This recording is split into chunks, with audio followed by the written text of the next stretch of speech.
Fala, gente boa, eu sou Marcel Lima, te dou boas-vindas. Este aqui é o nosso canal Episteme com Marcel, o seu, o meu, nosso canal de conhecimento científico aqui no YouTube. Sempre gosto de te lembrar que toda segunda e toda quinta, às 22 horas, tem vídeo novo chegando por aqui. Se por acaso você quer manter-se informado ou informada sobre a chegada desses vídeos, você clica no sininho de notificações. Se por acaso você está chegando hoje aqui ou aparece aqui esporadicamente, se inscreva no canal, né, para acompanhar o nosso trabalho de forma constante.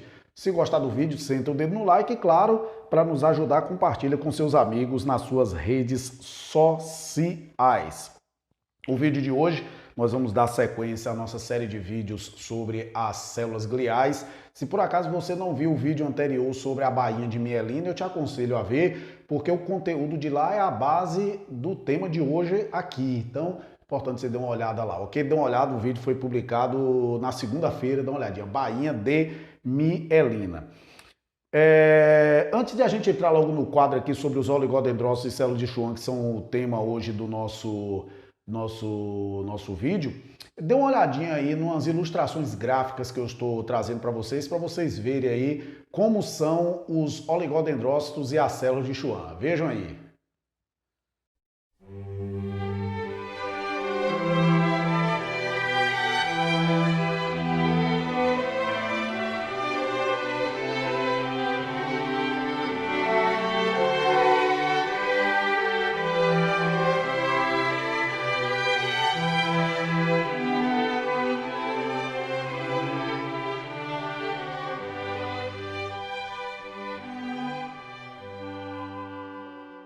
Lindas as representações aí, né, dos oligodendrócitos e células de Schwann. Então vamos entrar aqui para o nosso quadro agora e falar sobre essas duas células gliais.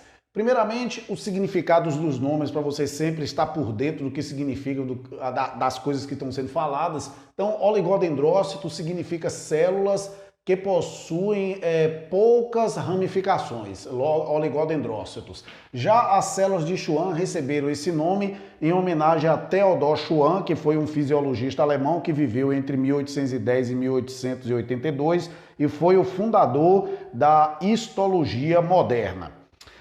Bem, as funções dos oligodendrócitos e das células de Schwann são as mesmas, vão diferir apenas no que diz respeito à localização, mas as funções são as seguintes: as funções são de produção, de manutenção e de regeneração da bainha de mielina. Os oligodendrócitos fazem suas funções no sistema nervoso central e as células de Schwann, suas funções são exercidas no sistema nervoso periférico.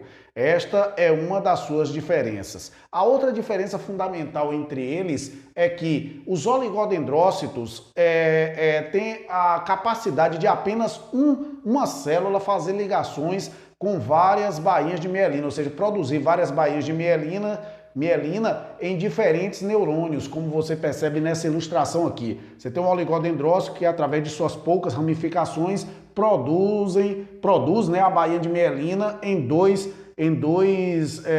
neurônios diferentes. Aí você vê que cada ligação é feita com um axônio, formando então a bainha de mielina em diferentes neurônios. Já as células de Schwann são diferentes. As células de Schwann possuem apenas a capacidade de formação da bainha de mielina em trechos dessa bainha, certo? Em um único axônio, como você percebe nessa ilustração aqui. Então, dentro você tem a célula de Schwann formando trecho da bainha de mielina, certo? Então, cada trecho da bainha de mielina, trechos estes que são divididos pelo nódulo de Ranvier, trechos esses que são formados por células de Schwann individualmente. Eu fiz uma ampliação aqui da bainha de mielina para você perceber a dinâmica da formação. Nós temos aqui a célula de Schwann que vai se enrolando em torno do axônio e formando então a bainha de mielina. Então, esse envoltório que vai circulando, né, formando círculos concêntricos, ela vai então fazendo a formação da bainha de mielina em torno do neurônio. Bainha de mielina essa que, como eu disse no vídeo anterior, tem a função principal de otimizar o impulso nervoso do que circula no neurônio, não é? Então você veja que a formação da bainha de mielina aqui e aqui são a mesma coisa, ou seja, a formação é feita em círculos concêntricos. Mas aqui você vê que o oligodendrócito consegue fazer essa formação em vários neurônios. Já na célula de Schwann, não. Na célula de Schwann, são apenas a formação ocorre em trechos de bainha de mielina, em apenas um axônio. Então você perceba aí essas diferenças, esses modos de atuação dos oligodendrócitos e células de Schwann.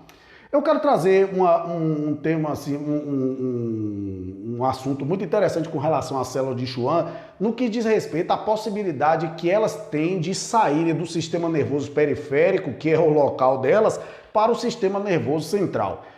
Eu coloquei aqui na descrição do vídeo um link para um artigo intitulado Comportamento de oligodendrócitos e células de Schwann em um modelo experimental de desmielinização tóxica do sistema nervoso central, que neste artigo é mostrada a capacidade que tem das células de Schwann migrarem do sistema nervoso periférico e invadirem o sistema nervoso central com o objetivo de regenerarem mielinas que foram perdidas através de algum problema aí. Então, a célula de Schwann tem essa capacidade de saírem do seu local primário e vão para o sistema nervoso central, auxiliarem lá os oligodendrócitos na parte de regeneração das bainhas de mielinas que se perderam aí.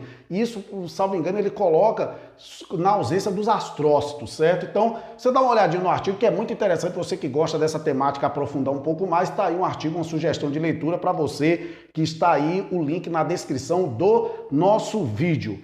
Eu trouxe também o assunto da hanseníase aqui, porque a gente sabe que a hanseníase, ou a conhecida lepra, né, como se chamava antigamente, ou também chamado de bacilo de Hansen, que é provocada pela Mycobacterium leprae, ela tem uma característica de atacar nervos e peles. São os alvos principais da hanseníase, nervos e peles. E esses nervos são do sistema nervoso periférico.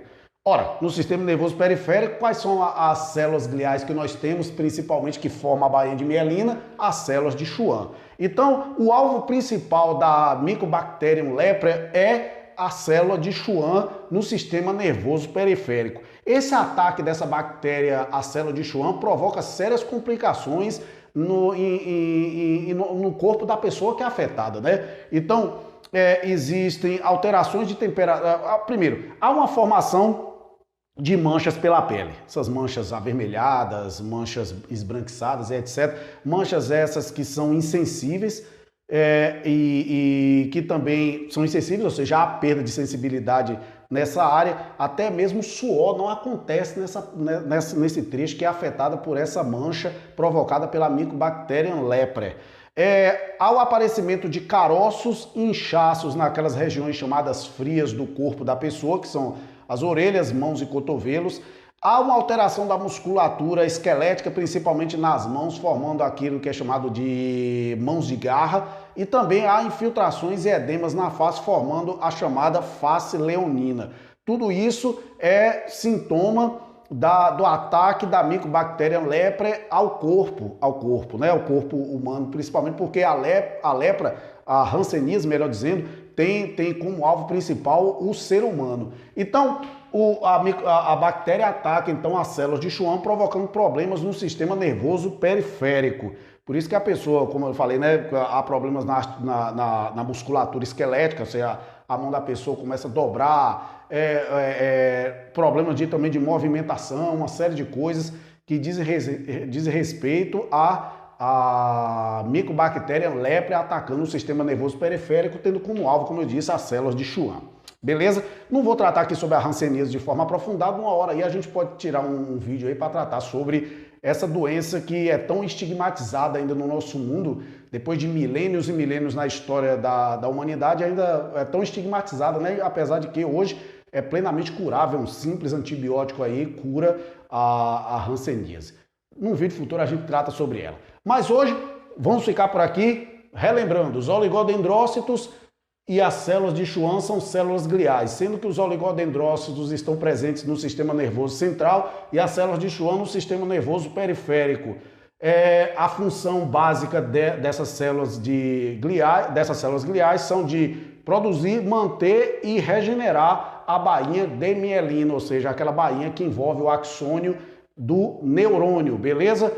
Próximo vídeo a gente vai dar sequência às nossas células gliais por aqui. Eu espero ter você por aqui para a gente estar sempre conversando sobre ciência. Obrigado e um beijo para todos.